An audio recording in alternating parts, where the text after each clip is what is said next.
we do have to take things one step at a time. I'm not a foreign policy expert, but if Article 5 goes into effect, then we would all be at war with Russia, and I don't think that's anything we need to be doing at this moment.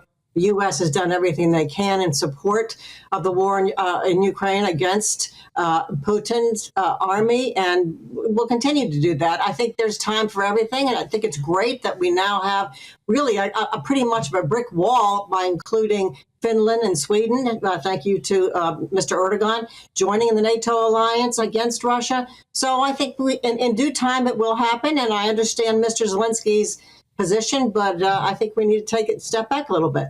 But perhaps stress lines too with London on this. Indications perhaps Rishi Sunak wants to go further and faster, and of course a disagreement on the use of cluster weapons. Now, why is it that Joe Biden and the Pentagon and the White House are so keen to advance cluster bombs and cluster munitions?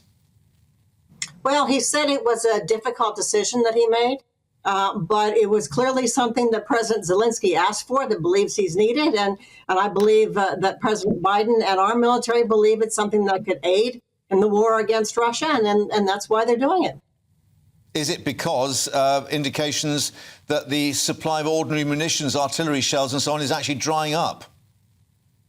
Well, I can't imagine that it is in the United States. Maybe it's getting a little short supply in Ukraine, but certainly the United States is not going to leave ourselves shy of those weapons, but I'm sure we'll have plenty to send both ways. Yeah. Now, the other aspect is how much will President Biden have to reassure all these NATO figures of a long-term commitment to Ukraine? Because, of course, in the States, there is now this question mark, what happens if there's a change in the administration, the Republicans come in?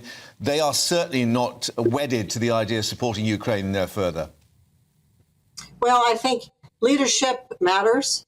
And I think Joe Biden has shown his leadership on this issue. I think the Republicans are just so busy circling in their three-ring circus around Donald Trump and his legal problems and his other issues that right now the American people are behind Joe Biden. And I think we all agree that we need to do all we can to support Ukraine. And are the American people behind Ukraine? That's the big question, of course.